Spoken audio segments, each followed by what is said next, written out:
feed biosecurity has probably been a topic that's been somewhat recent, although there was probably issues going way back. It was just hard to recognize.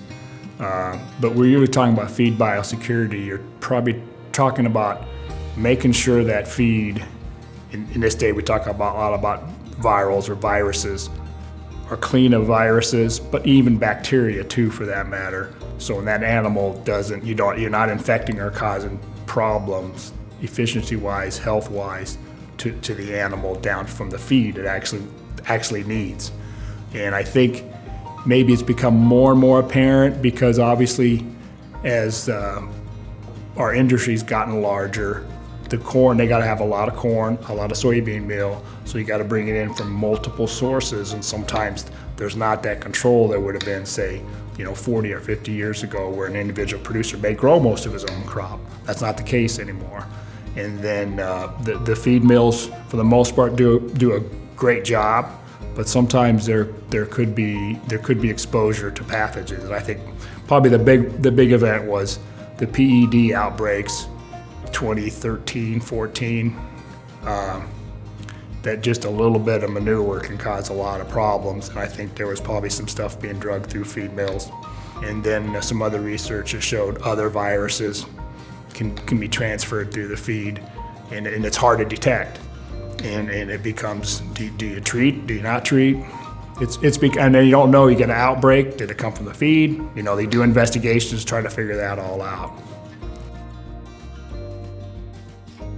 The VVC Premix is a organic acid, Viva Vital, the VV part of it, and then the C part is Crina, which is a phytogenic. And those combinations, we saw early that the combination is better against some viruses than either one alone. And the other interesting thing about the VVC, that combination, is that not so much here, but globally it has been used in starter diets as a part of a feed acidification type program. So it has, maybe not necessarily for feed biosecurity, so it became a new option, a new segment to use it in was the feed biosecurity portion of it. And then we did a couple testings on it, and it seemed to be very efficacious in terms of limiting viral exposure if the viruses did actually get into the feed.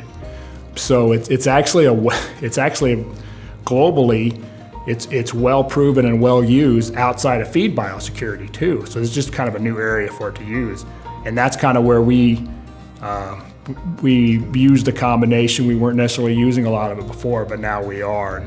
And feed biosecurity is probably still, the term feed mitigation gets used, but feed biosecurity is probably a better, more accurate description of what you're trying to do. But we're now also using it as starter feed, so there's kind of a dual purpose with it. So it's been a very good product. We had a customer using it, actually used it because there was a health outbreak around them. So he goes, hey, let's try to protect these pigs.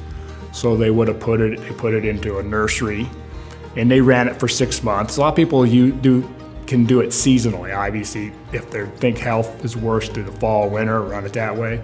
So this customer ran it for six months and said, well, okay, disease outbreak is down, we'll pull it back out.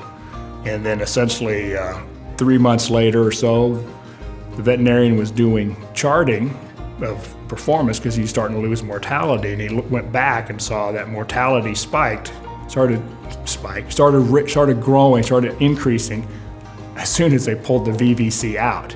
So it was like, it's like, wait a minute, let's get this stuff back in there because it's helping performance, not just feed biosecurity. So that's kind of a before and after type scenario that proved it to that customer anyway.